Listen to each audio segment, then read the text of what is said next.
Hey everybody, Cinema Sickness here with your Daily Sickness video, and as always, hope you guys are having an absolutely fantastic day. And it is that time of the week again. It is time to take a look at all the movies I've recently been checking out. Watched a lot of good stuff here. Even headed out to the movie theater. Saw a movie in the theaters, which, as you guys know, is not something I do too often. I prefer sitting right here on my couch and watching a movie on a nice big screen TV in front of me. But I actually did have some movies and saw something, so we'll take a look at that. But let's dive right in. And first thing I checked out were two Justice League movies. As you guys know, I just watched a Justice League movie last week, and it got me thinking that there were two movies I hadn't got around to watching yet, so check them out. So first one up is Justice League Gods and Monsters, and this was great. It's an alternate universe Justice League, which is a really cool, interesting take on the Justice League, and I absolutely loved it for that. Batman is actually like a vampire. He was bitten by a bat. Now he craves blood. He's actually a vampire, which is really cool. Wonder Woman, crazy backstory with who her father is in this and who she was gonna marry and all the family and stuff. If you know your if you know your DC villains, when you see these faces pop up, it's crazy. So crazy backstory with her.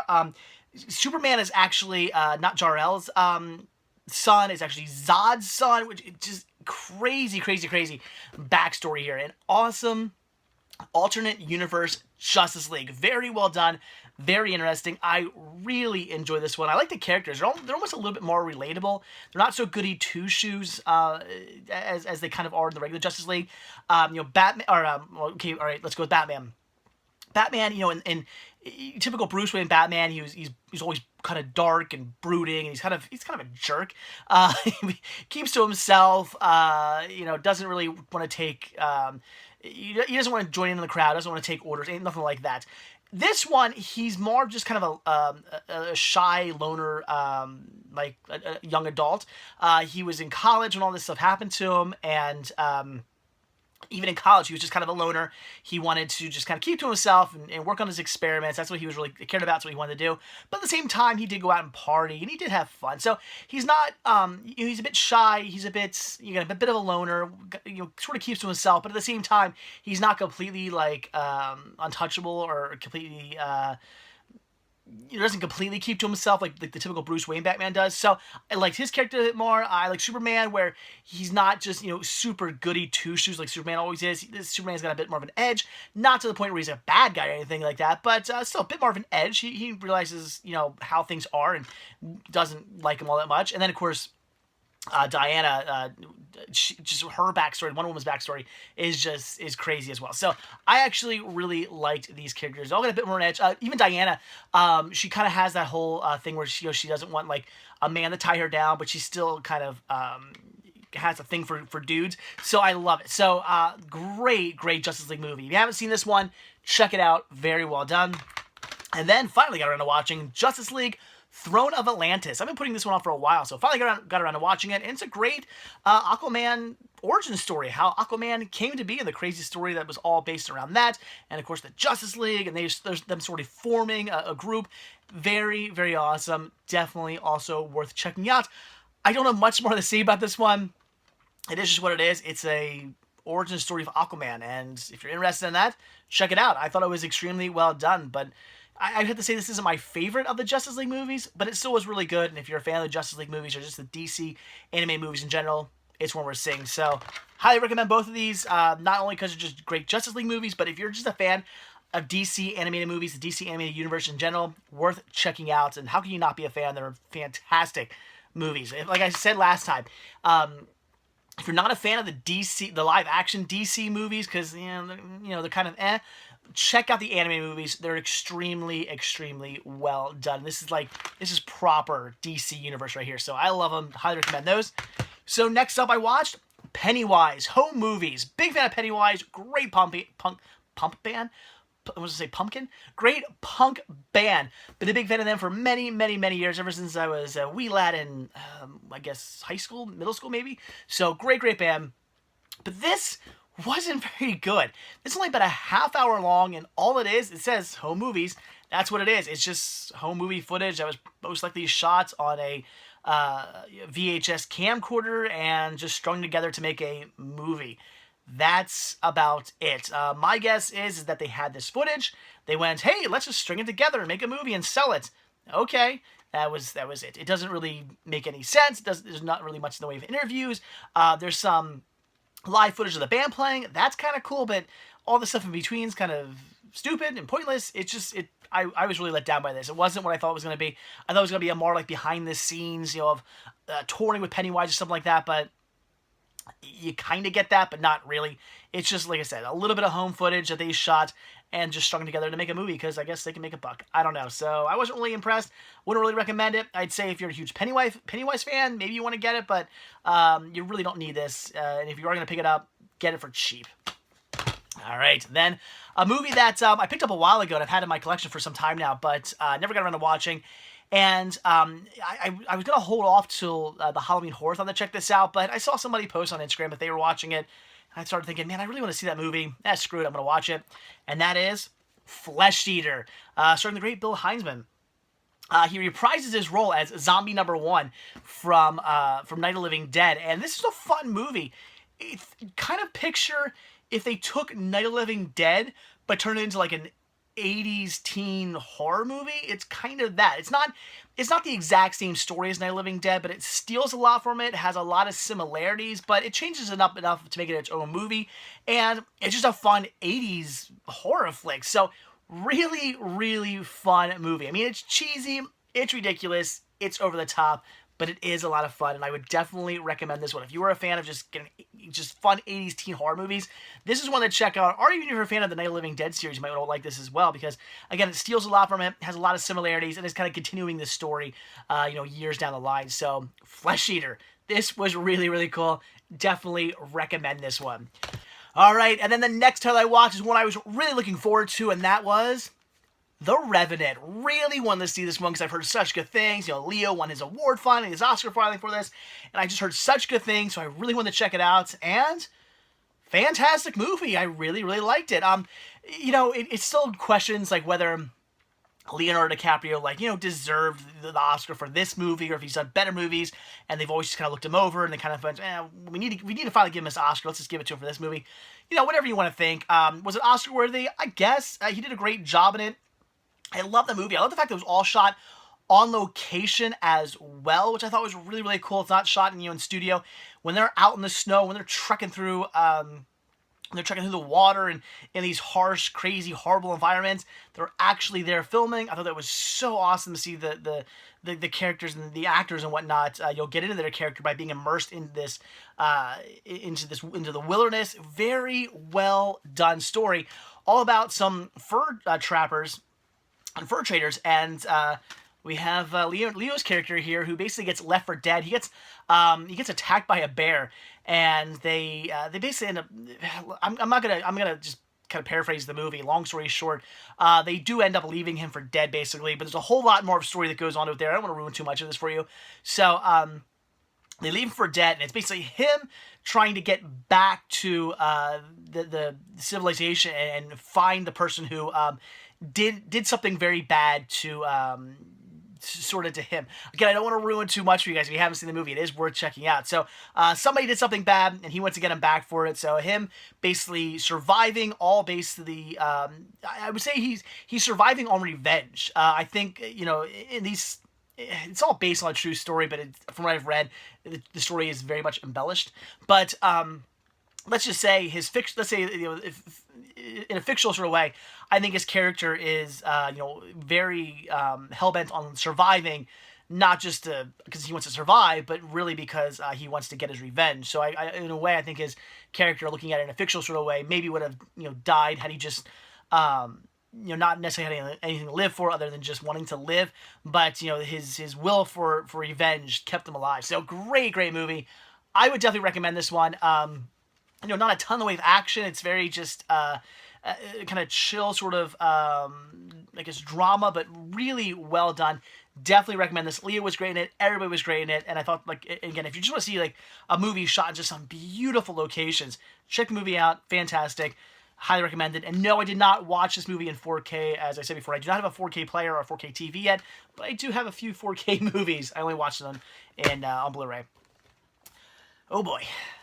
And then I watched Daddy's home. Yikes. Yeah. I went in this one thinking maybe it's gonna be pretty good. I like The Other Guys. That was a good movie. This was bad.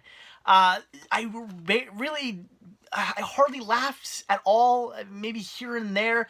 The whole premise of the movie is Will Ferrell is the stepdad to these kids, and then Mark Wahlberg comes back into the picture, and the kids love him, and the wife has the hots for him, but the guy's kind of a jerk, so the wife doesn't want to be with him because he's a jerk, but at the same time, it's Mark Wahlberg, he's dreamy and everything, so she still kind of likes him.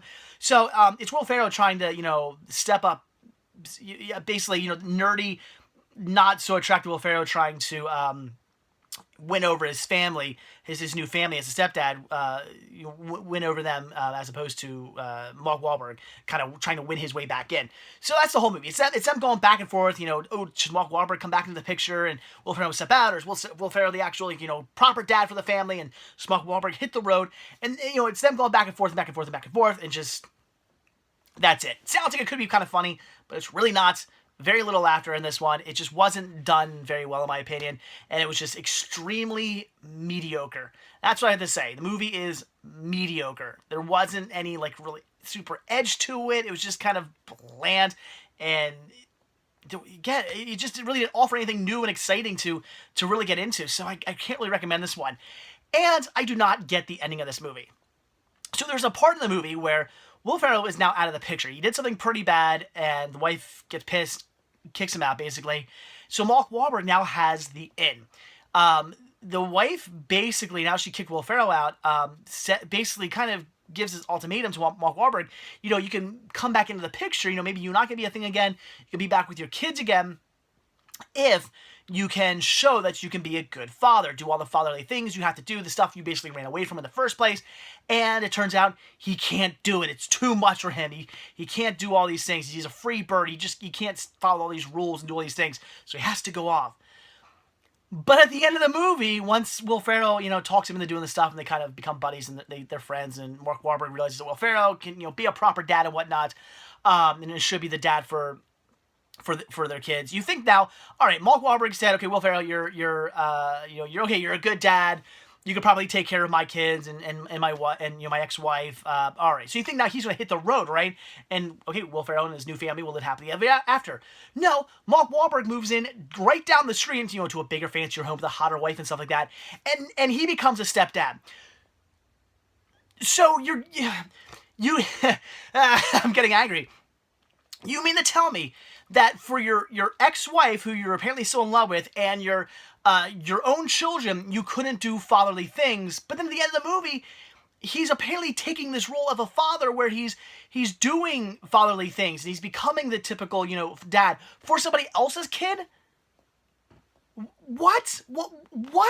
I don't get that. It makes no sense. They basically, the whole ending of the, most of the ending of the movie was about how Mark Wahlberg, I'm just gonna say Marky Mark, I always will, too many W's in there. Marky Mark could not do these fatherly things. He couldn't be this father who he's supposed to be. He couldn't do the typical things a father needs to do for his kids and his wife. And adds to that, he was going to hit the road and go back to being a loner and himself and being his badass rebel self that you think he was going to be. But at the end of the movie, he settles down and basically kind of becomes a Will Ferrell character. He's wearing khakis and a nice shirt. He's not doesn't look all badass in jeans and a tight t-shirt anymore, riding a motorcycle. He's kind of chilled out. He gets a nice family car. So he's I'm getting worked up. So he becomes the dad that he had to be for his own children with somebody else's kid. I don't get it.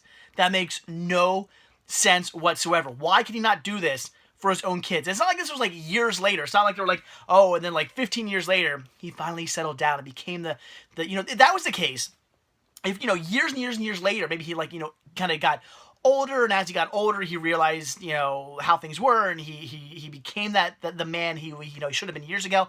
I could get that. People change years later, fine. And at this point, Will Ferrell has established himself as the new dad and the new husband, and obviously things aren't going to change there. He's not like he's going to come back in the picture and say, I'm good now, and everything. You're going to kick Will Ferrell out. It's not going to happen. So he would have to settle down with somebody else. I would get that. But for almost immediately, like what, a couple weeks later, he settles down and becomes like the proper dad. I don't get it. It makes no sense. Oh my gosh. I hated this movie. I'm gonna say it. I didn't like this movie at all. It just don't see it. the only funny part was at the very end. There's a cameo, and I thought that was kind of funny. I laughed at that. That was about it. So I just don't see this stupid movie. Next up was Vacation. I didn't know what to think going into this one. I'm a big fan of the vacation movies. I even like Vegas Vacation. I mean, it's the black sheep. It's not the best, but I didn't even like that movie. So I went into this one thinking, we'll see. They're doing another vacation and kind of a remake in a way because they're going off to Wally World. But I know it's kind of like, it's basically like the fourth vacation movie, just titled the same thing. They're going on another road trip to Wally World. So it's sort of a remake, but at the same time, basically like, or let's say the fifth movie, basically. So, okay, but I didn't know what to think going into it. I was like, how are they going to do this? Is it going to live up? Because, I mean, the original Vacation is such a classic movie, and, you know, European Vacation is so good as well, and Christmas Vacation is amazing, one of the best Christmas movies ever made, in my opinion. So, you know, great movie, and then, yeah, Vegas Vacation, but whatever. But you have all these great movies. You know, is this going to live up to it? And I wouldn't say it quite lived up to it, but it was still really good. I was surprised. It was funny. There was many funny parts in it. I was laughing all over the place. Definitely a great family road trip movie with a lot of funny scenes in it. Would I say the movie was perfect? No. Would I say it's as good as the original? No. But was it funny in of itself? Yes. I like the fact that I love this scene. I'm sure many of you have seen it. I think there was a trailer out for it at one point. But I love the scene where they basically kind of say right to everybody like about this being basically a remake, and, you know, will it live up to, you know, the original Vacation? I love that. I love that scene. It was very funny. I thought the scenes with Thor was good as well. So very cool. I thought the movie was pretty good. I mean, again, it's not perfect. It's not great.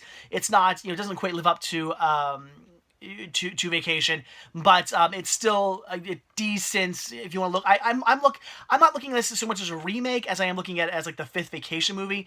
And if you kind of look at it like that way, I think it's pretty decent. I would say maybe this one's better than Vegas Vacation. So I actually liked it. Thought it was pretty good. Even though Chevy Chase just needs to go away. He's just not funny anymore. Chevy Chase, I mean, so many great. I mean, I have him. He's floating right back there. Funny Farm. I love that movie. And so many other countless fantastic movies that Chevy Chase has done, including the Vacation movies. Very funny, great actor. Comedic timing was great. He has lost all of that. Every time he pops up in something, or I see him on TV, or, you know, he's maybe a little thing on SNL or something like that, he's not funny. And he does this stupid thing. I swear to God, every time I see him, he'll be like, he'll pick something up.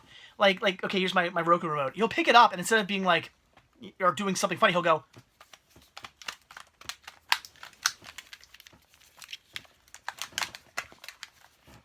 like, that's not funny. That's not funny. I stumbled for like 15 minutes with a remote. That is not funny. So he does it every time. That's like that's his comedic go-to, is fumbling with things. Chevy, you're not sorry. You lost it. Just retire. Be done with it. Stop popping up at things. So, I don't know. And, wow, I'm getting a lot of rants this time. But anyway, so Vacation, I thought it was actually pretty decent. Better than I thought it was going to be. It was a lot of funny moments in it. I was laughing quite a bit during this one. I mean, I would recommend going into it, not looking at it so much as a remake as the fifth Vacation movie, I would kind of say. So I liked it. I would actually recommend that one. All right, and then the movie I actually went to the theater to go see, and that was Huntsman Winter's War. And I actually went into this one never seeing Snow White and the Huntsman. I had never seen that movie, so I had a friend who had free tickets, and I went with her. She's like, you want to go see the movie? I said, free movie? Of course. So I went out to see with her, and I liked it. I thought it was fun. It was, should I talk about these movies together? Well, the Huntsman Winter's War, a lot of people were, I know a lot of people were saying, oh, it's like a prequel, right? Not quite. Basically, Snow White and the Huntsman, which I did watch afterwards, I guess we'll talk about these together. This movie kind of falls in the middle of the Huntsman Winter's War. You have kind of like the prequel part of the movie, which tells all about how the Huntsman came to be who he is. And then basically in the middle was when all of this would have taken place. And then at the end, The queen's back, and he has to stop basically like two evil queens at this point. So yeah, this movie takes place in the middle. Although from what I hear, this whole movie came to be, the Winter's War came to be because apparently Kristen Stewart, and what was the director of this? Rupert Sanders had like a thing going on, but Rupert was apparently married. It was this whole big mess. Like apparently it was a big mess. Didn't go down very well. Things didn't end very good. So from what I hear, like the sequel came to be because Kristen Stewart needed to just like go away. Like they weren't going to do a sequel with her in it, not with him directing her. Apparently, from what I hear, I don't know. But I thought the movies were pretty good. I thought Snow White the Huntsman was a fun like fantasy movie. It's kind of like fantasy with a bit of action in it as well. I'd say a bit more fantasy than action oriented, but there are some great action scenes. But it was a decent story. I was pleasantly surprised as somebody who personally does not really like Kristen Stewart very much. She kind of bugs me. I just want to smack her every time I see her on screen. She didn't drive me absolutely insane in this movie. She normally does. She was okay in it. So I thought it was a decent movie about Snow White having to, Snow White and the Huntsman having to basically come together, and of course there was dwarves as well, of course, having to come together and stop this evil queen from doing what she has to do. So I thought it was an interesting kind of take on the Snow White story, because they do throw things in like the dwarves and the poison apple, and they throw things like that into the mix to make it kind of like the story that we're all used to, basically the Disney story we're all kind of used to hearing. So very well done. I thought it was good. And then the Huntsman Winter's War, that it took a little bit of a different approach. It was I'd say more action oriented. It was kind of like an action fantasy movie, but more heavy on the action, but just sort of took place in the fantasy kind of world of the Snow White. I thought it was really fun. I'd actually say I probably liked it a little bit better than Snow White and the Huntsman, just because it was more of a fun action movie. I would definitely say a popcorn movie. A lot of cheesy one-liners, a lot of just action. Again, just very popcorn movie, but well done, enjoyable, and and Snow White. They mention her, they talk about her, they basically, and they show like a girl from the back that's supposed to be Snow White, Kristen Stewart. I found that amusing. So they do mention her. She does still exist, but just they don't actually show her. But except for from the back for like a few seconds. But again, I thought it was a really fun movie. Again, it has a bit of a different feel. My friend who I went to see it with had seen Snow White and the Huntsman, and even she was like, wow, they seem like two very different movies. And I wouldn't say they're like extremely different, but they are different types of movies. Whereas Snow White and the Huntsman kind of just felt like a very, very much like a fantasy movie, just with some action thrown in. The Huntsman Winter's War felt very much like an action movie that takes place in a fantasy world. So kind of different movies, but I actually recommend them both. They were decent. The fact that I only just got around to watching is kind of bummed me, because I actually really liked it, and I look forward to picking up The Huntsman as well now. So awesome. And then a movie that I actually, again, kind of forgot I had. Sort of a bad habit I have where I'm like, what do I want to watch? I forgot I had that movie. And that was the case with Maggie. And I love me some zombie films, so I wanted to check this one out. And what a great zombie drama. What happens in this movie is there's basically like a plague, like a zombie plague that's taking over people, and the world's kind of become things aren't going too well. Crops are dying. There's not much food. People are having to survive, and of course, people are becoming zombies. And what ends up happening is Arnold Schwarzenegger's daughter left and had gotten like bits, and now, she had gotten bit, and she's gone, she's missing, and she's run off, and now Arnold Schwarzenegger's looking for her. He finds her, brings her back home. Now the whole story is, what do you do now? You have a daughter who's going to become a zombie. It takes like a few weeks for like for you to go full zombie.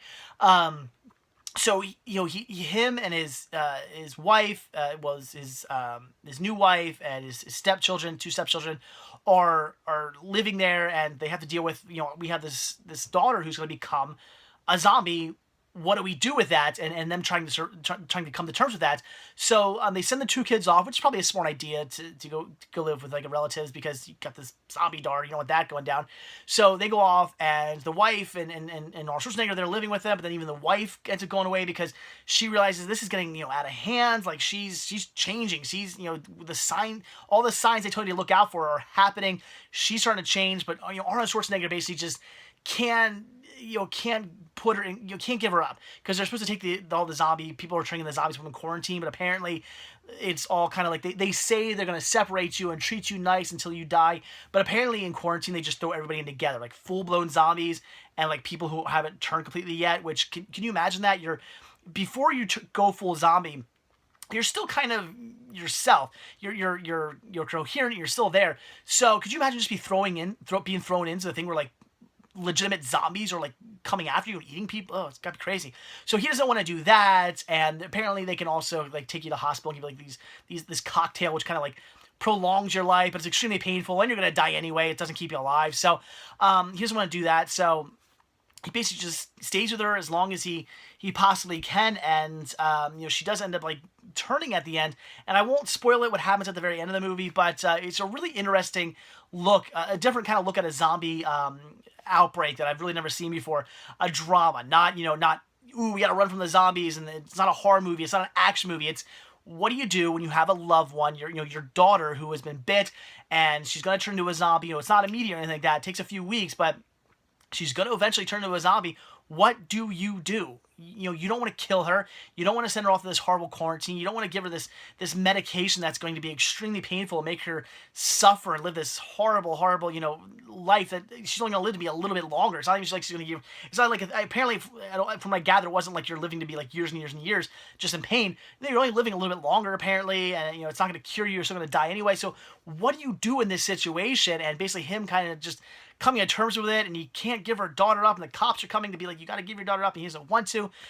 So crazy story, and just a really interesting drama sort of take on a zombie film. So I would highly recommend this one if you're a fan of zombie movies, and they don't have to be horror, they don't have to be action, they could be something completely different. This is a different type of zombie movie that I would highly recommend checking out. Very well done, very interesting.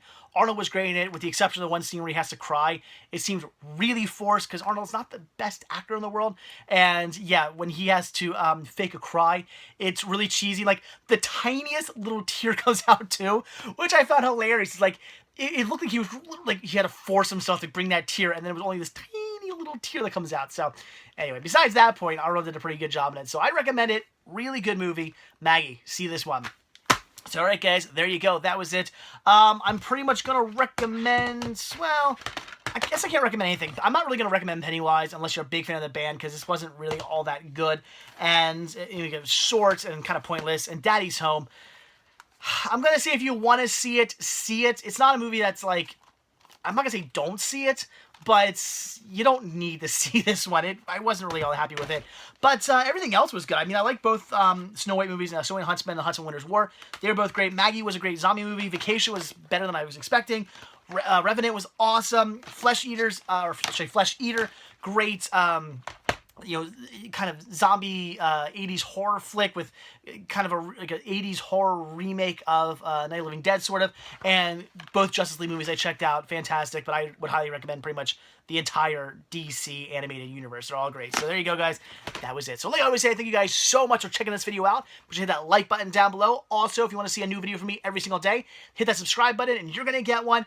Also, if you want to grab yourself a Cinema Sickness t-shirt, hoodie, tank top, hats, buttons, all kinds of cool Cinema Sickness gear, head over to cinemasickness.spreadshirt.com where you can get yourself some of that. And finally, if you want to support this show and support new content, just show your thanks, head over to patreon.com/cinemasickness, where every tiny little bit helps and is very much greatly appreciated. So again, all right, thanks for watching, and I will see you all tomorrow. Have a good one. Bye.